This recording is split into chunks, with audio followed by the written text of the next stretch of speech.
Global സിറ്റിയുടെ വിസ്മയലോകം നാളെ കൺതുറക്കും.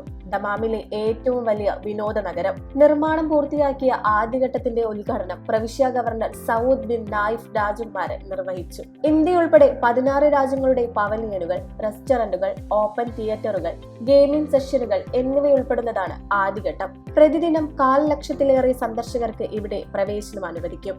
വിനോദത്തിനും നിക്ഷേപത്തിനും ഒരുപോലെ പ്രാധാന്യം നൽകിയാണ് സംരംഭം ഒരുക്കിയിരിക്കുന്നത്.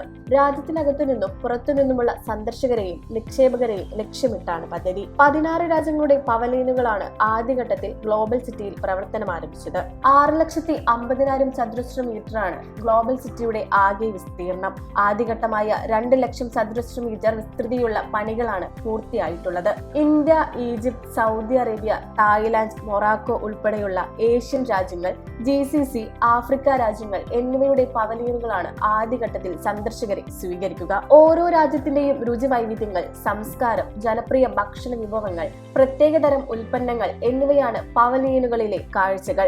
ഗ്ലോബൽ സിറ്റിയുടെ മധ്യഭാഗത്ത് ഒരു തടാകവും അതിൽ ബോട്ട് യാത്രയുമുണ്ട്. ടൂറിസം, വിനോദം എന്നിവയ്ക്കുള്ള ഒരു കേന്ദ്രം, ഒരു ഫ്ലോട്ടിംഗ് മാർക്കറ്റ്, 8,000 സന്ദർശകരെ ഉൾക്കൊള്ളുന്ന ഒരു ഓപ്പൺ എയർ തിയേറ്റർ എന്നിവയും ഇതിൽ ഉൾപ്പെടും. കൂടാതെ ഒരു ആധുനിക അമ്യൂസ്മെന്റ് പാർക്ക്, ഉൽപ്പന്നങ്ങളുടെ പ്രദർശനത്തിനും വിൽപ്പനയ്ക്കുമുള്ള വിപണികൾ, നടപ്പാതകൾ എന്നിവയുമുണ്ട്. സന്ദർശകർക്ക് പ്രവേശനത്തിനുള്ള നിരക്കുകളും പ്രവർത്തന സമയവും വൈകാതെ പ്രഖ്യാപിക്കുമെന്ന് അധികൃതർ അറിയിച്ചു.